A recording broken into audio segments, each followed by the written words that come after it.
There was one injury at a minimum to a student overcome by fumes. What about other injuries on campus?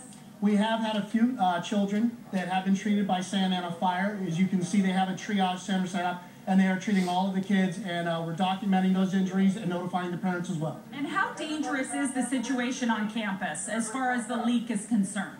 Well, we immediately after we got the report of the leak, we mitigated that hazard by moving all of the kids out here to the very back of the school. So occasionally as the wind would change, you would get a smell of the natural gas, but this is very safe where we are. What do you want parents to know who may be watching? This is controlled chaos, so to speak here. It is controlled chaos, but I want the parents to know their kids are fine.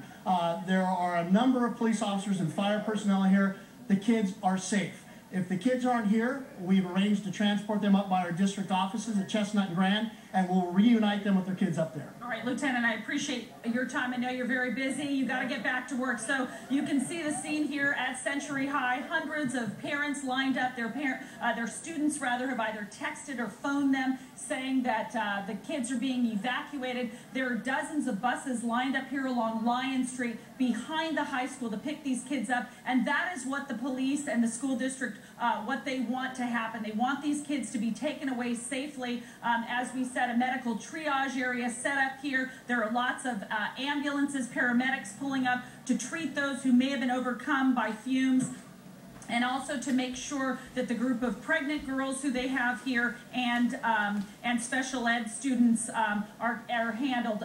Representative from the fire department just approaching me. Bring us up to date on how you're treating these kids. Right now, what we have is, I don't have an exact number of kids, but some of the signs and symptoms, but just general fainting conditions right now. So what we're doing is we're treating the people right here. Nobody's been transported this time to the hospital. Everybody's being taken care of, and we're trying to carefully organize, get everybody to get to via school where they'll be picked up by their parents. How many kids or staff members would you estimate have been overcome by these fumes? Right now, I only have a report of a handful, if you will. 3 to 4 people right now have been, and more so they're fainting symptoms, and I think it's more from anything just from the kind of what's going on, quite a bit of the circumstances. They're a little overwhelmed, and the heat is starting to affect them a little bit right now. All right, thank you for your time.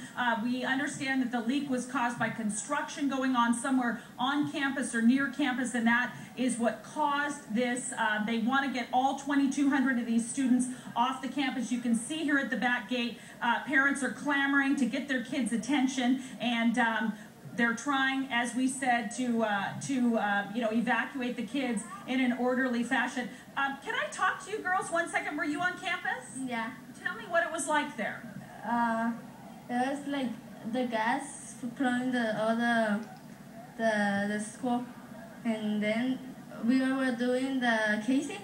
They told us to come to the field. Yeah. Did you smell the gas? Did it make you feel sick? Yeah.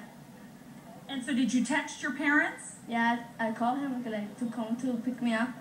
All right. And how are the other kids doing that are still behind the gate there? Oh, they're pushing. The ones are pregnant. They're like, oh my God. So they're worried. Yeah. All right. Thanks for talking to us. So, kind of a crazy situation out here in Santa Ana at Century High. As we said, lots of school buses lined up ready to take these kids away. It was a big day, state testing, and they had high attendance numbers. So they're dealing with quite a few kids. We're going to toss back to you guys in Studio City. All right. Yeah, it does look a bit crazy. Michelle, we'll check back in with you in just a few minutes. We're also